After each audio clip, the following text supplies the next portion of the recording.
Today, one of the deadliest killers in the world is something no one likes to talk about. A subject that makes people uncomfortable, embarrassed, and even sick. It's not HIV or malaria. It's shit. You literally cannot walk a few steps without encountering shit. I mean, it is everywhere. Nearly half the world's population is, even today in 2010, without access to toilets. So they defecate in rivers. It's jet black water, inkable black water. Basically, you have an open sewer. In open fields. Anywhere they can. As a result, people end up literally eating their own shit. So people are living and sleeping and eating right here, and they're defecating right here. Yeah, how terrible it is.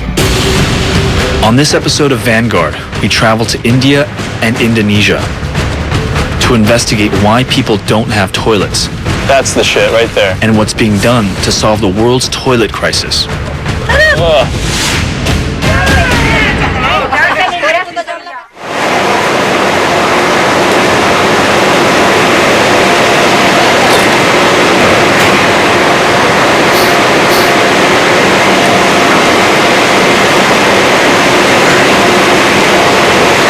This is untreated sewage. Untreated sewage. When I flush my toilet, this travels 15-20 miles to this plant here. That's right.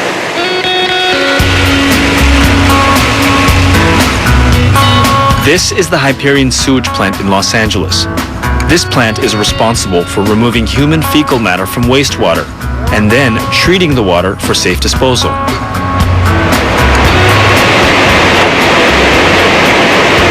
This is basically the accumulation of 4 million people in LA shitting. Just to give you a little bit of perspective, this facility alone processes enough shit to fill 3 Rose Bowls full of crap every single day. What happens if this were to shut down for an hour? It's going to back the sewer up, and eventually it'll pop the manholes, and you run sewage on the streets. The streets were literally filled with shit in the days before toilets and modern sanitation systems were built. In many parts of the world, that's still the case. In fact, even today, 2.6 billion people don't have toilets. Not only is it gross, it's a global public health crisis.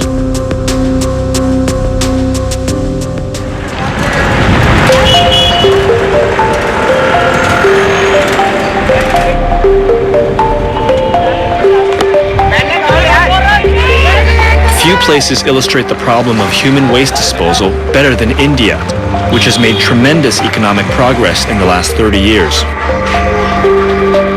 But one area where it's sorely lacking is in public sanitation systems.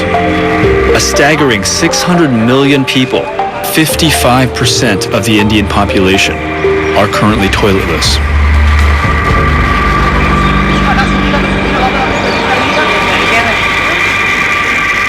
This down here is the Yamuna River, and it is one of the major arteries, major river flowing through Delhi.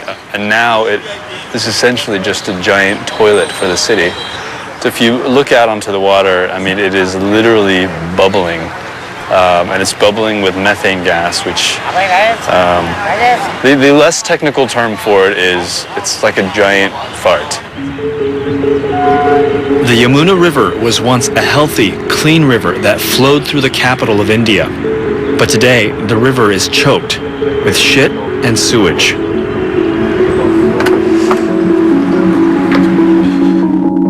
Activist Vimlendu Jha has spent the last decade trying to raise awareness about issues of sanitation and pollution.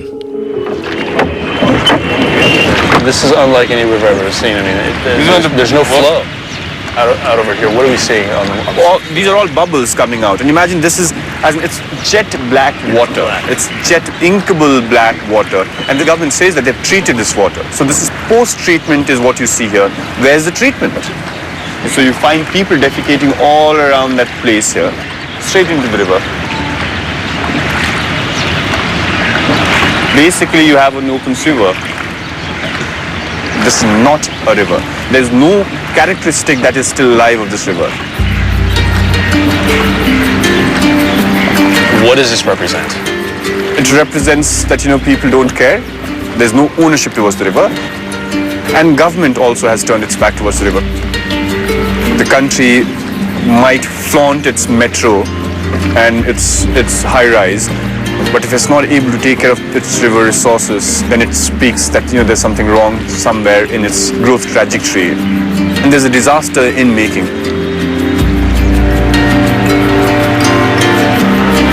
I think this is one of the most putrid smells that I've ever smelled in my life. I would throw up into the river if I weren't afraid of the water splashing back into my mouth. I don't know how much more of this I can take.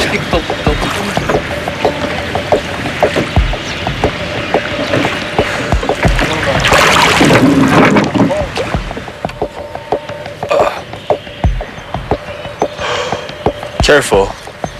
It's like every other step.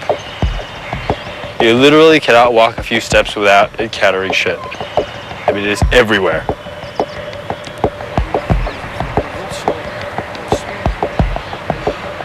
Are you okay?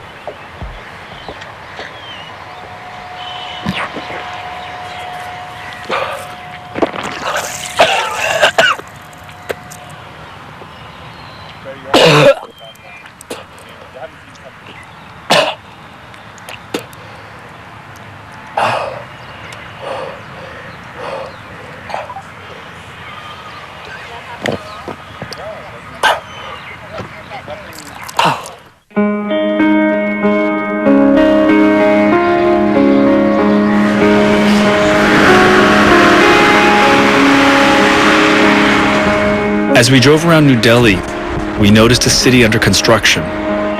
Development and urbanization are booming. Sanitation infrastructure is not. Modern infrastructure is most lacking in urban slums.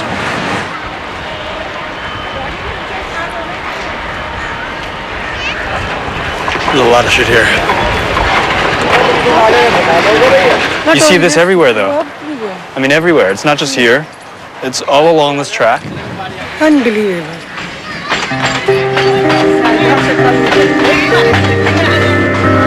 So people are living and sleeping and eating right here, and they're defecating right here. Yeah. How terrible it is.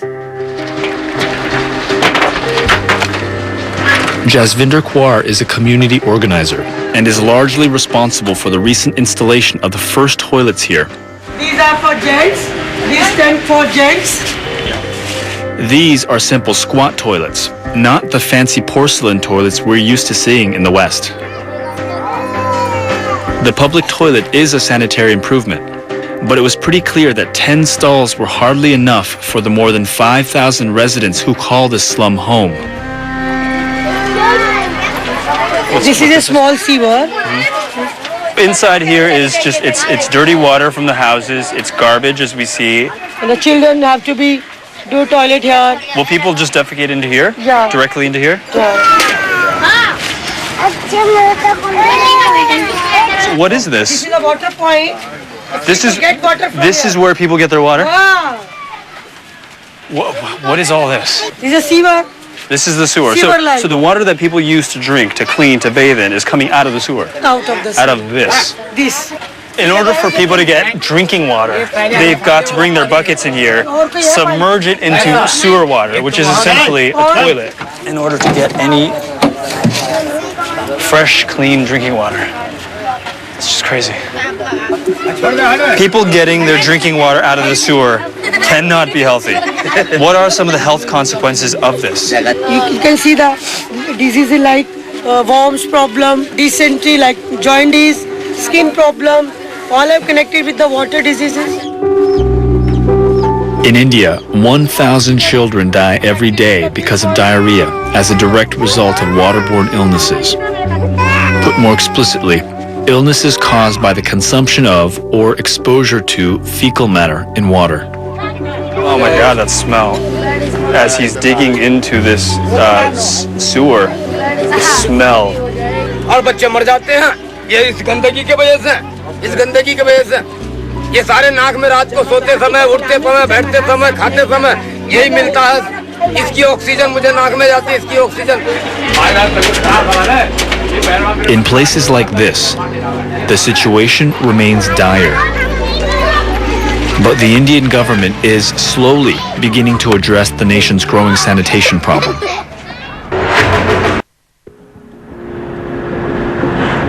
We heard about one village a couple of hours outside the capital city, where the state government has made substantial progress in getting toilets to the people. This is a construction site. A new home is being constructed right now. Few homes these days are being built without toilets because they have risen on the list of priorities. And here is the giant septic tank, above which will sit a brand new toilet. The mayor of this village in Haryana says 60% of the residents here now have toilets. That's well above the national average. हर घर में शौचालय होना बहुत ज़रूरी है और हमारी Haryana government भी इस पर शुरुआत कर रही है। उसने भी हर एक गांव में मतलब शौचालय गरीब परिवारों को शौचालय बनवाने के लिए कुछ 2200 रुपए के करीबन वो देते हैं गरीब परिवार को। What do you think actually sort of caused the change? Was it the money from the government? लोगों की जागरूकता होने के लिए जागरूक हो रहे हैं लोग अभी और कोई नहीं चाहता कि हमारा बेटा बेटी बाहर घूमने जाए। But when we visited the home of one villager, it became apparent that there was still plenty of work to be done. Hello. Can you give us a tour of your house? बस यही घर है, घूम लो, देख लो, आपका जी मर्जी आए जैसे घूम लो। Oh wow. That is a lot of buffalo dog patties. So this is for cooking, right? And then is that your kitchen? Oh, this is nice. Okay, so you've got all of the cooking utensils, stove. You said there's a fridge? Oh, you have a refrigerator here too. Okay. You have all the sort of modern trappings of a house. So, where's the toilet? नहीं है। They don't. No toilet. So, where do you बाहर जाते go? Time वहाँ शर्म महसूस होती है, लेकिन है नहीं। आप देख लियो, बाहर घूम कर जाओगे जो खेत अच्छी दूर पड़ जाए। 1 किलोमीटर? हाँ। Like if you have to go use the bathroom in the middle of the day, like right now, if you had to go, could you go?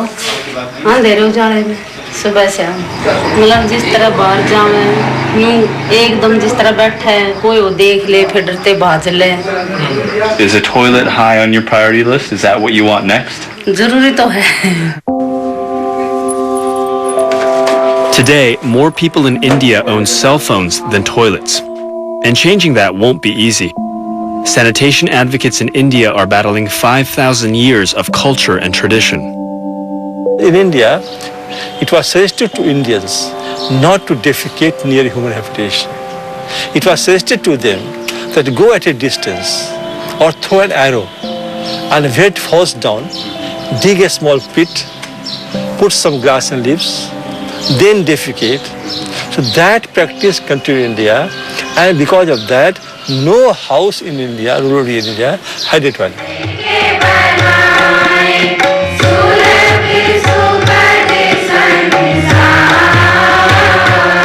Dr. Bindeshwar Pathak is a toilet guru of sorts, and he has been for more than 40 years.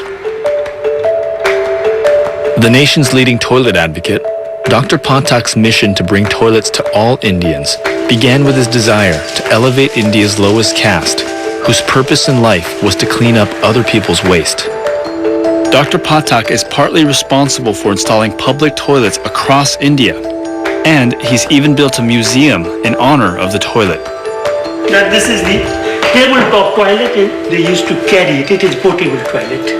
One can sit on it, one can eat on it, and one can shit in it. This is Dr. Pathak's showroom. All the toilets here are for sale. This is suitable for the rural areas, so they like to go outside for defecation. For them, we have designed like this, that now On the one hand, you can have privacy. On the other hand, you may feel like that you are sitting in the open. As an educator, Dr. Pathak is also trying to make shit fun to talk about. This is the ball.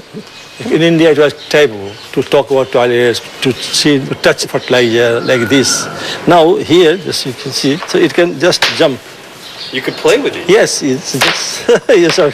The important is the natural roller skater is a subject. It's a dull, drab subject. Yeah. So you have to make it interesting. Right. And then people will accept it. This is very interesting. Yes.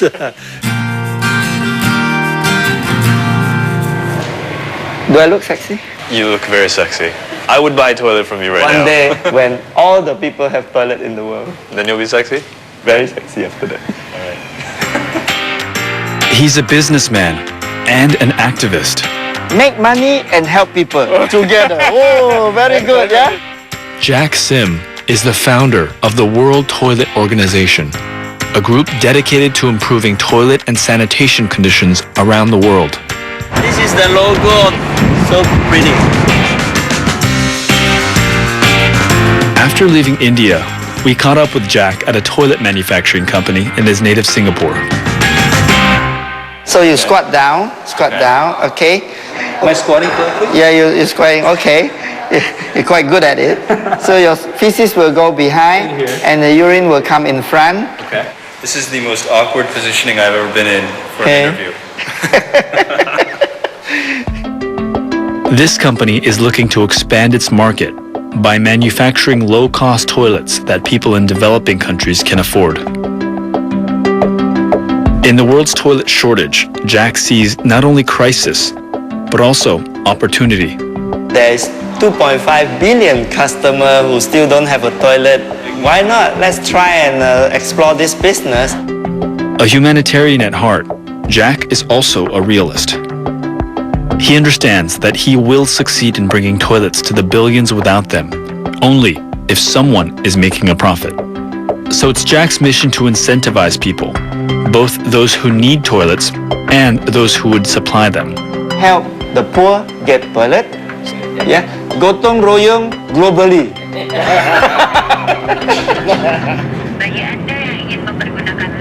Jack spends much of his time traveling the world.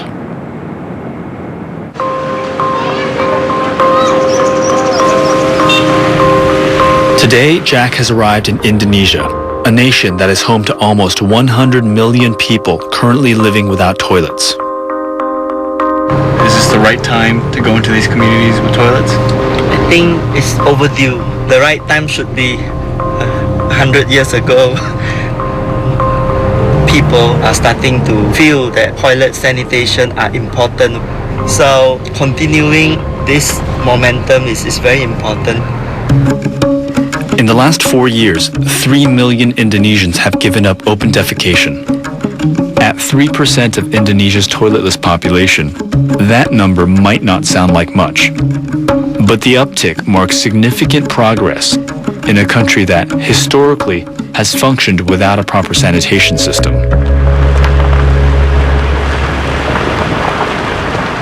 We're driving 3 hours into rural East Java to look at the progress that local governments, NGOs, and entrepreneurs are making in ending the practice of open defecation.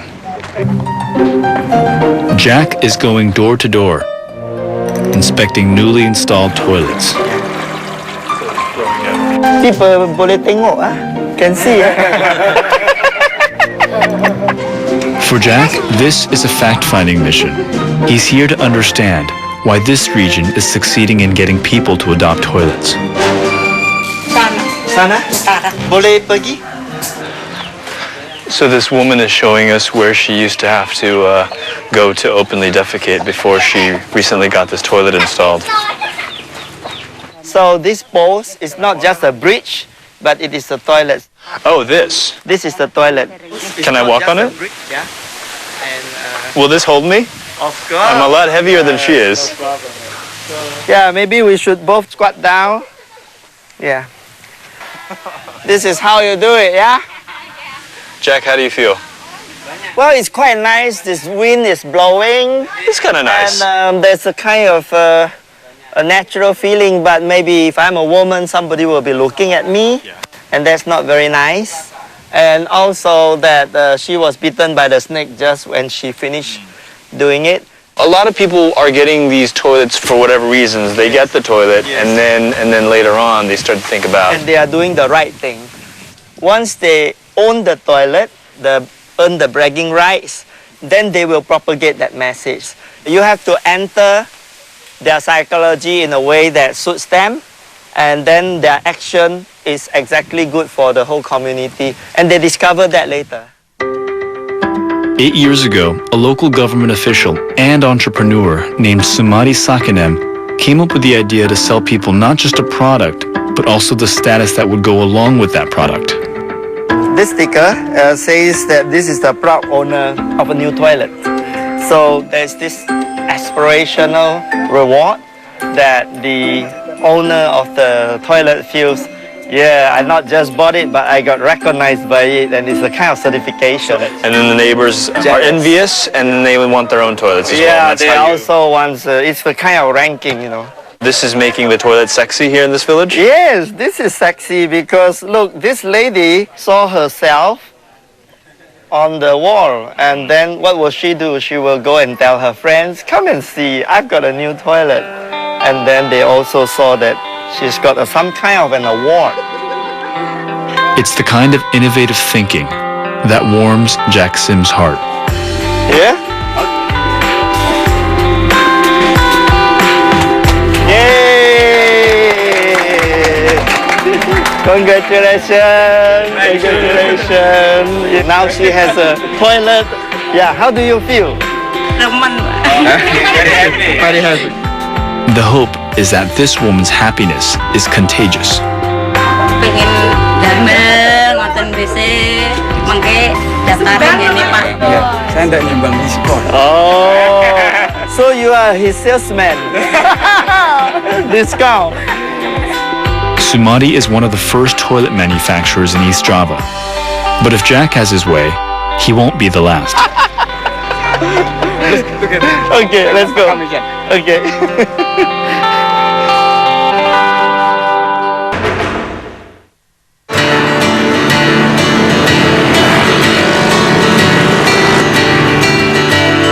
In Indonesia's East Java region, Sumati Sakinem and Bekti Wibowo are a team.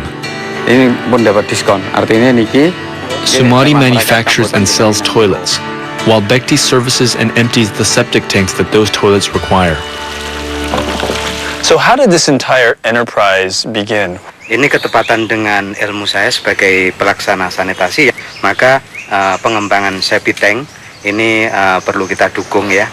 Kita dukung dengan apa masalah yang ada. Awal mulanya kami memasarkan toilet, tapi kami juga memancing masyarakat supaya bertanya, akhirnya itu bagaimana penyedotannya. Kalau tidak ada jasa pengosongan, toilet tidak akan berkembang.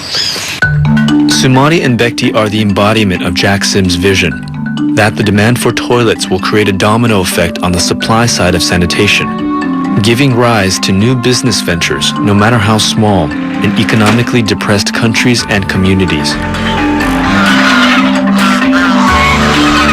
In his own backyard, Bekti is cultivating yet another money-making opportunity by turning the human waste he collects into fertilizer. The shit truck has just arrived, and we're going to suction it out into the cesspool. Bekti has dug a cesspool and started a shit recycling operation. We couldn't resist getting our hands dirty.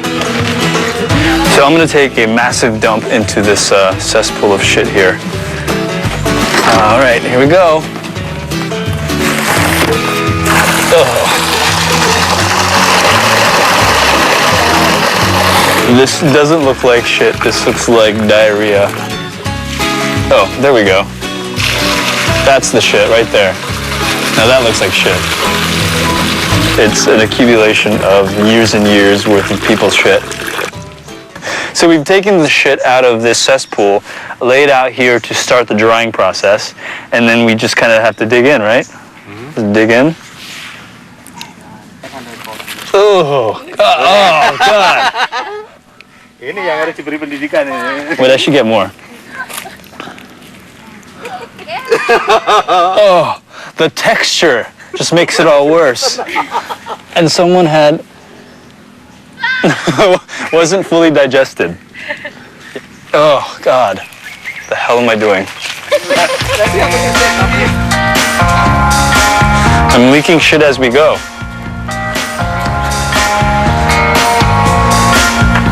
Oh. Once you put it on this bed of dirt and fertilizer, it takes about 2 weeks for it to continue to dry. And then you've got fresh manure. So this is freshly made human manure.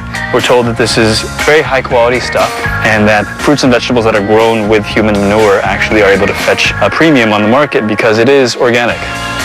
So you might want to be careful about those organic products you buy because you don't know how they've been made. Thank you very much. I would shake your hand, but I don't think you want to touch this. Yes? Oh, okay. Doesn't mind it. All right. Oh, sorry. Sanitation entrepreneurs like Sumadi and Bekti are encouraged by the national government in Indonesia, which has recognized that poor sanitation affects not only health, but the country's economy, productivity, and reputation. A World Bank study estimated that poor sanitation costs Indonesia $6.3 billion every year. That's 2.3% of the country's GDP. Oswar Munkasa is the government official who coordinates sanitation programs in Indonesia. What are those losses attributed to? If get diarrhea, we cannot work, right? In Bali, for example, we get cholera or diarrhea there, and then they won't come to our country, right? When they're doing open defecation in the river, this is not good for our fishery sector. So, and many others. We are the third country in the world with the number of people doing open defecation. So it's kind of like, this is not good for us.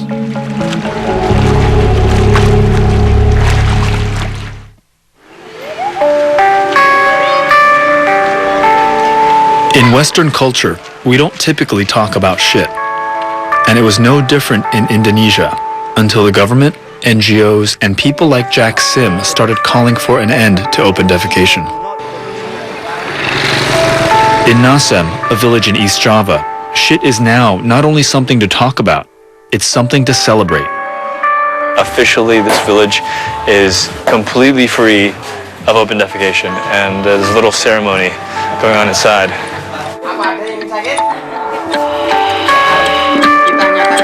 Jack Sim and Sumadi, the toilet entrepreneur, are leading this village's celebration of its open defecation-free status. Everyone in this community has taken a vow to use toilets from now on. Sumadi has played an important role in helping this community, not only by making his toilets affordable and accessible, but also by preaching the importance of sanitation. Sama Bapak Ibu, ya. Deklarasi. Deklarasi. Hari ini saya tidak buang air besar di sembarang tempat. Saya tidak buang air besar di sembarang tempat. Aku ingin sehat. Yes. Aku ingin sehat. Yes. Aku ingin sehat. Yes. Terima kasih Bapak dan Ibu.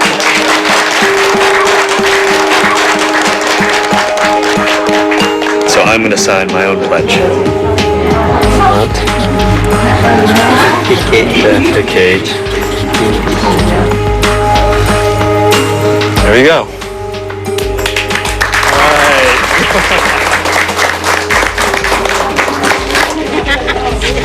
We are going on a march. Yes. Masyarakat ingin menancapkan papan deklarasi open defecation free di Dusun Plaset ini. Diharapkan Bapak bersedia menancapkan di sana bersama masyarakat. Let's do it.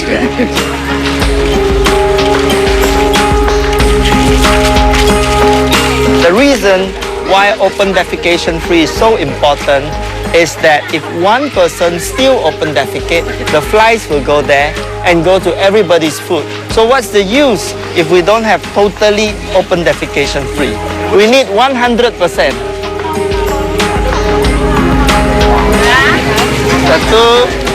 2, 3.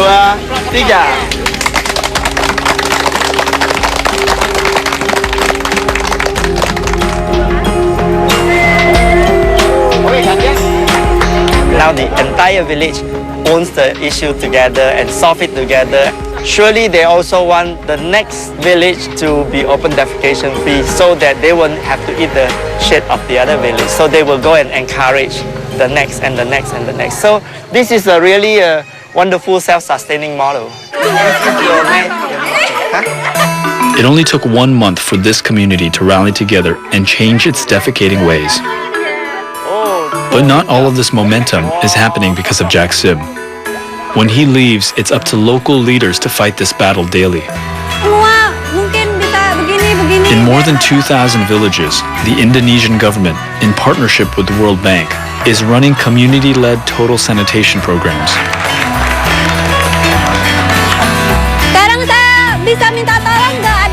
We met facilitator Ruli Akhtari to observe the first step in sanitation reform, which is the triggering process, or in layman's terms, the gross out factor. Ruli has gathered the villagers to follow her on a defecation patrol. It's not too far.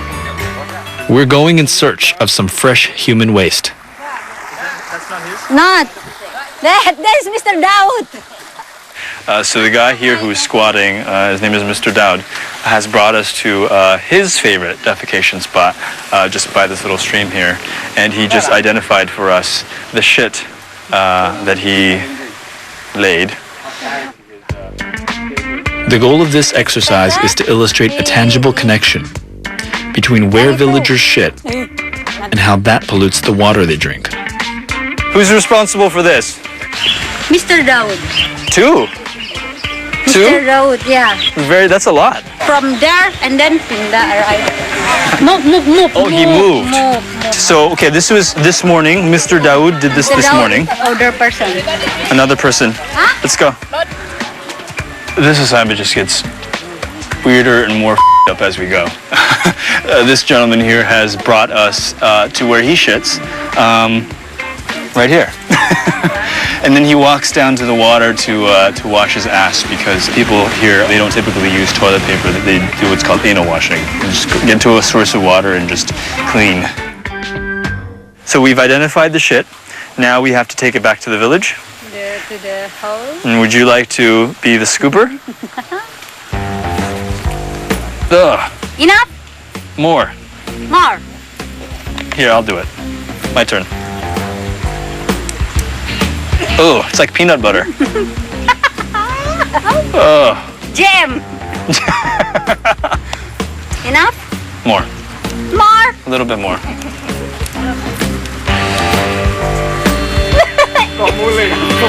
I stopped breathing through my nose. Oh. Okay, that's enough. Enough shit. Here's the specimen that we just scraped off the ground here. And, what am I doing? We're going to take it back to the villagers. They're going to look at this and realize that this washes into the water. This gets carried by flies. Ultimately, they're eating and drinking shit.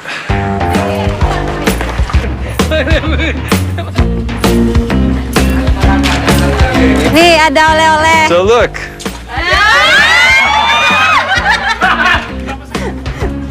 Oleh-oleh. Smell? It's not that bad. No?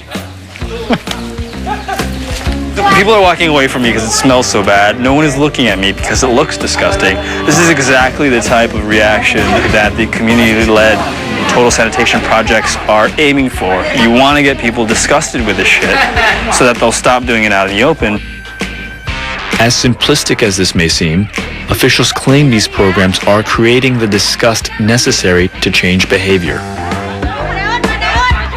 Making people realize that they're eating their own shit, and everyone else's, by defecating in the same water they're drinking from, is the first step in getting people to want toilets.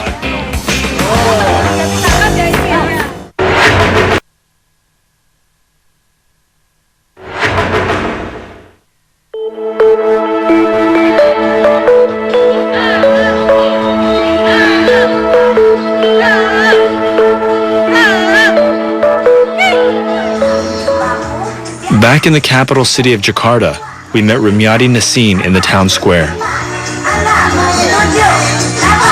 I can't hang with these ladies. Time for a drink.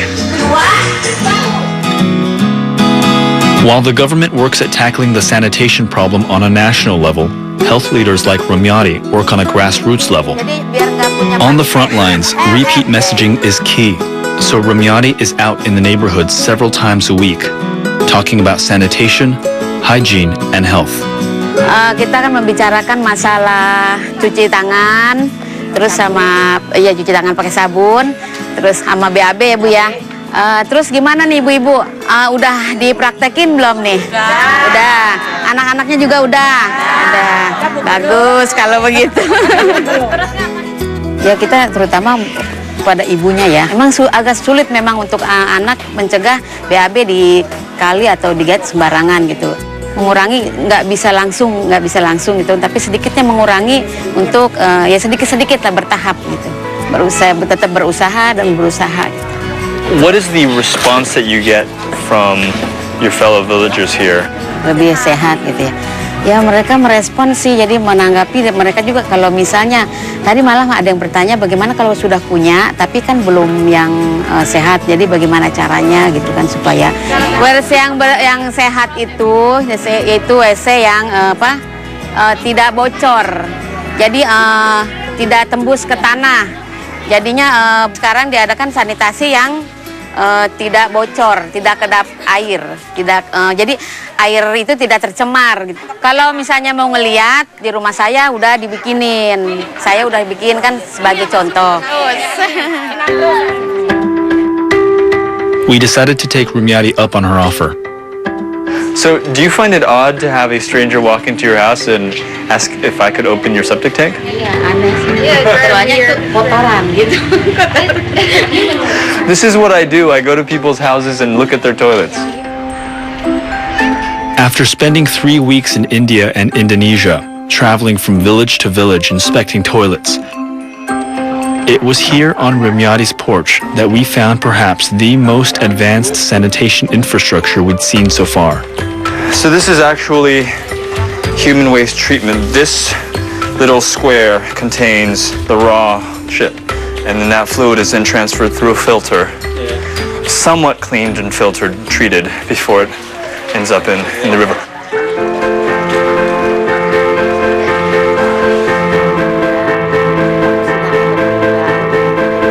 Ramyati's neighbors look to her for guidance, while Ramyati and health leaders like her look to the nearby village of Petojo for inspiration. Dubbed Hillary Clinton's toilet after the Secretary of State toured the community's sanitation facilities, Petojo has been open defecation free since 2007 and become a model of sanitation in Indonesia. The village didn't stop with pristine public toilets. It introduced hand-washing stations, garbage cans, recycling programs, and even a kitchen powered by methane gas. It smells a little different than normal gas. Like it smells like gas, like human gas.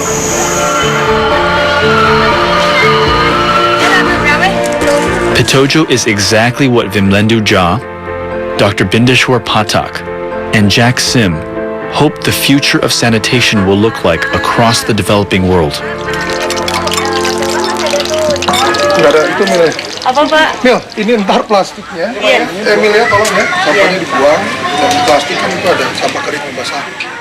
Irwansa Idris is the head of the village and the man responsible for cleaning up Petojo. Would you say that this village has achieved success in getting people to caring about the environment and actually changing their behaviors? Dibilang apakah ada perubahan perilaku di sini? Saya jawab iya. Tapi apakah sukses?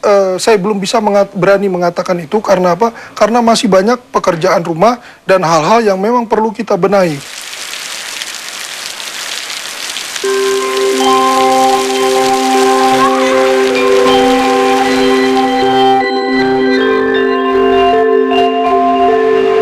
Whether standing in the center of the sewage plant in Los Angeles, rowing down the Yamuna River in India,